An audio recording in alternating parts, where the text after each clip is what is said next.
Hey there, it's Elizabeth O'Brien from Grammar Revolution, where we help you teach and learn grammar the easy way with sentence diagrams. And today we are doing something a little bit different. Rather than talk about what to study, we are talking about how to study. What should you do so that you can actually remember things that you study and recall them when it matters most, perhaps for a test or a presentation at work? And to help us answer this question, I'm joining forces with memory psychologist William Wadsworth from examstudyexpert.com. Now, William and I had a Zoom conversation about all of this, and he was extremely helpful and articulate. And I was planning to share that with you, but the sound and the quality of the recording were subpar, and that made it not very enjoyable to watch. So I thought I would summarize what we talked about instead. Let's get right to it and look at the top 2 tricks for building your grammar memory. By the way, these tips work for studying any subject, not just grammar, so they apply to everything. You may feel right now that the best way to study for an exam is by pushing information into your memory. Maybe that's by reading an article or watching a video or listening to a podcast. And it's true that this is where you need to start when you're learning something. But if that is all you do, you will most likely forget everything that you study, no matter how many times you read the article or watch the video or listen to the podcast. What's the solution? The solution is something called retrieval practice, which means bringing information back from your memory or recalling the things that you watched, read, or listened to. William made us this lovely graphic here. It's called the power of retrieval practice.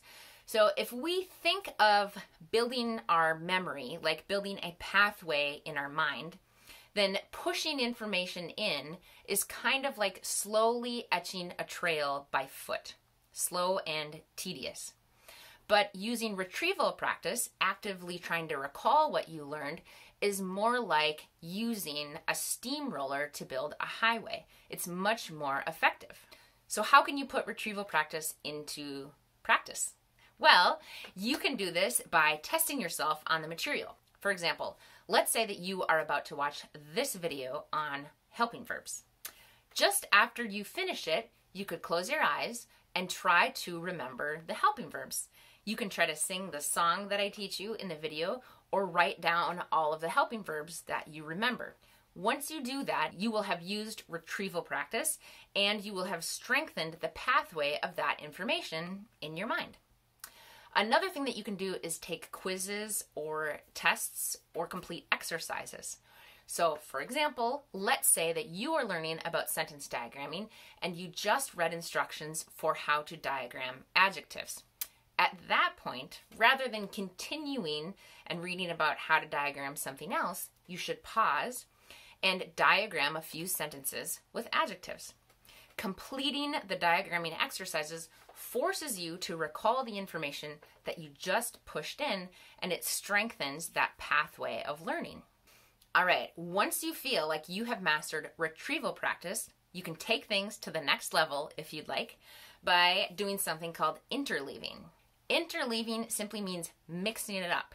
So rather than spend a really long block of time doing only one kind of exercise or test before you switch to another kind, you should switch between the two more frequently. And one example I can give you of this is in our Get Smart Grammar program. There are 38 lessons, and each lesson starts with the phase of pushing the content in with a video or a written explanation telling you about a concept. And then we move on to the retrieval practice phase. And during that phase, we switch back and forth between 2 different types of exercises. So you diagram a sentence, then you fill in a chart about that sentence. Then you diagram another sentence, then you fill in a chart about that sentence. So you're switching back and forth, and your brain has to remain active.